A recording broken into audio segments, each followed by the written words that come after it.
بسم اللہ الرحمن الرحیم۔ سورہ حمد۔ سورہ حمد کی خصوصیات۔ یہ سورت قرآن مجید کی دیگر سورتوں کی نسبت بہت سی خصوصیات کی حامل ہے۔ ان امتیازات کا سرچشمہ مندرجہ ذیل خوبیاں ہیں: لب و لہجہ اور اسلوب بیان کرنا۔ یہ سورت دیگر سورتوں سے اس لحاظ سے واضح امتیاز رکھتی ہے کہ وہ خدا کی گفتگو کے عنوان کی حامل ہیں اور یہ بندوں کی زبان کے طور پر نازل ہوئی ہے۔ دوسرے لفظوں میں اس میں خداوند عالم نے بندوں کو خدا سے گفتگو اور مناجات کا طریقہ سکھایا ہے۔ سورہ کی ابتدا خداوند عالم کی حمد و ثنا سے کی گئی ہے۔ خدا شناسی اور قیامت پر ایمان کے اظہار کے ساتھ ساتھ گفتگو کو جاری رکھتے ہوئے بندوں کے تقاضوں، حاجات اور ضروریات پر کلام کو ختم کیا گیا ہے۔ بیدار مغز اور ذی فہم انسان جب اس سورہ کو پڑھتا ہے تو اسے یوں محسوس ہوتا ہے جیسے وہ فرشتوں کے پروں پر سوار ہو کر عالم بالا کی طرف محو پرواز ہے اور عالم روحانیت و معنویت میں لمحہ با لمحہ خدا سے زیادہ قریب ہوتا جا رہا ہے۔ یہ نکتہ بڑا جاذب نظر ہے کہ خود ساختہ یا تحریف شدہ مذاہب جو خالق و مخلوق کے درمیان معاملے میں واسطے کے قائل ہیں، ان کے برخلاف اسلام انسانوں کو یہ دستور دیتا ہے کہ وہ کسی بھی واسطے کے بغیر خدا سے اپنا رابطہ برقرار رکھیں۔ خدا و انسان اور خالق و مخلوق کے درمیان اس نزدیکی اور بے واسطہ تعلق کے سلسلے میں یہ سورہ آئینہ کا کام دیتی ہے۔ یہاں انسان صرف خدا کو دیکھتا ہے، اسی سے گفتگو کرتا ہے اور فقط اس کا پیغام اپنے کانوں سے سنتا ہے، یہاں تک کہ کوئی مرسل یا ملک مقرب بھی درمیان میں واسطہ نہیں بنتا۔ تعجب کی بات یہ ہے کہ یہی پیوند و ربط جو براہ راست خالق و مخلوق کے درمیان ہے، قرآن مجید کا آغاز ہے۔ اساس قرآن۔ نبی اکرم کے ارشاد کے مطابق سورہ حمد ام الکتاب ہے۔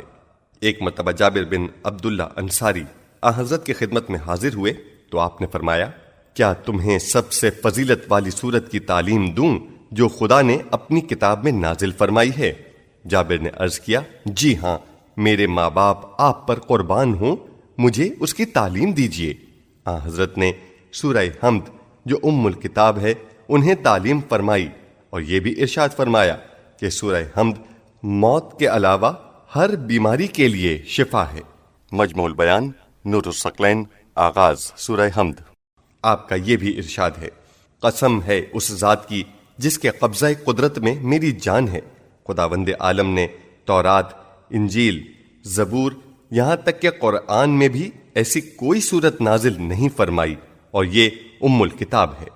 مجموع البیان نور الثقلین آغاز سورہ حمد۔ اس صورت میں غور و فکر کرنے سے اس کی وجہ معلوم ہوتی ہے۔ حقیقت میں یہ سورہ پورے قرآن کے مضامین کی فہرست ہے۔ اس کا ایک حصہ توحید اور صفات خدابندی سے متعلق ہے اور دوسرا حصہ قیامت و معاد سے گفتگو کرتا ہے اور تیسرا حصہ ہدایت و گمراہی کو بیان کرتا ہے جو مومنین و کفار میں حد فاصل ہے۔ اس سورہ میں پروردگار عالم کی حاکمیت مطلقہ اور مقام ربوبیت بیان کیا ہے، نیز اس کی لامتناہی نعمتوں کی طرف اشارہ ہے جن کے دو حصے ہیں، ایک عمومی اور دوسرا خصوصی، رحمانیت اور رحیمیت۔ اس میں عبادت و بندگی کی طرف بھی اشارہ ہے جو اسی ذات و پاک کے لیے مخصوص ہے۔ حقیقت یہ ہے کہ اس سورہ میں توحید ذات، توحید صفات، توحید افعال، توحید عبادت سب کو بیان کیا گیا ہے۔ دوسرے لفظوں میں یہ سورہ ایمان کے تینوں مراحل کا احاطہ کرتی ہے: دل سے اعتقاد رکھنا، زبان سے اقرار کرنا، اعضاء و جوارح سے عمل کرنا۔ ہم جانتے ہیں کہ کا مطلب ہے بنیاد اور جڑ۔ شاید اسی بنا پر عالم اسلام کے مشہور مفسر ابن عباس کہتے ہیں، ہر چیز کی کوئی اساس و بنیاد ہوتی ہے اور قرآن کی اساس سورہ فاتحہ ہے۔ انہی وجوہ کی بنا پر اس سورہ کی فضیلت کے سلسلے میں رسول اللہ سے منقول ہے، جو مسلمان سورہ حمد پڑھے اس کا اجر و ثواب اس شخص کے برابر ہے جس نے 2/3 قرآن کی تلاوت کی ہو۔ ایک اور حدیث میں پورے قرآن کی تلاوت کے برابر ثواب مذکور ہے، اور اسے اتنا ثواب ملے گا گویا اس نے ہر مومن اور مومنہ کو ہدیہ پیش کیا ہو۔ مجموع البیان، آغاز سورہ حمد۔ سورہ فاتحہ کے ثواب کو 2/3 قرآن کی تلاوت کے برابر قرار دینے کی وجہ شاید یہ ہو کہ قرآن کے ایک حصے کا تعلق خدا سے ہے اور دوسرے کا قیامت سے، اور تیسرے کا احکام و قوانین شرعی سے۔ ان میں سے پہلا اور دوسرا حصہ سورہ حمد میں مذکور ہے۔ دوسری حدیث میں پورے قرآن کے برابر فرمایا گیا ہے۔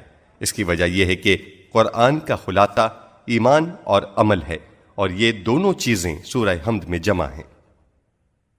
پیغمبر اکرم کے لیے اعزاز۔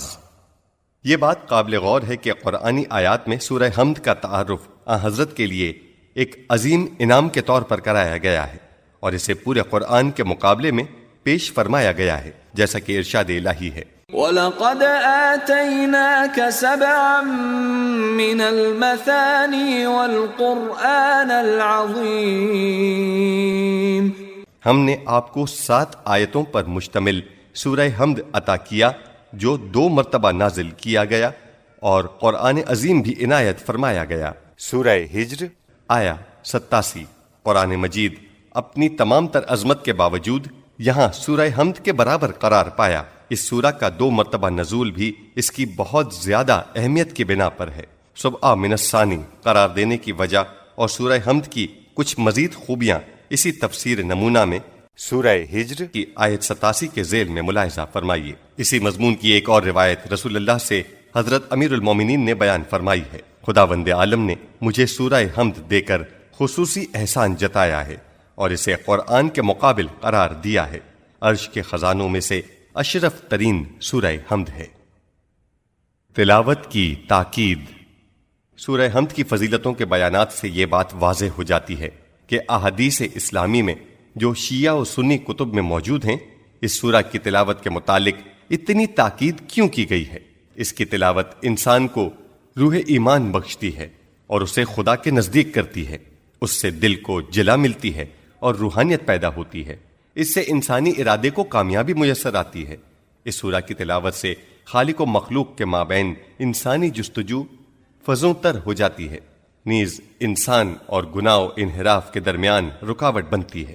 اسی بنا پر حضرت صادق علیہ السلام نے ارشاد فرمایا ہے، شیطان نے 4 دفعہ نالہ و فریاد کیا۔ پہلا وہ موقع تھا جب اسے راندہ درگاہ کیا گیا، دوسرا وہ وقت تھا جب اسے بہشت سے زمین کی طرف اتارا گیا، تیسرا وہ لمحہ تھا جب حضرت محمد کو مبعوث بر رسالت کیا گیا، اور آخری وہ مقام تھا جب سورہ حمد کو نازل کیا گیا۔ نور الثقلین جلد اول صفحہ 4۔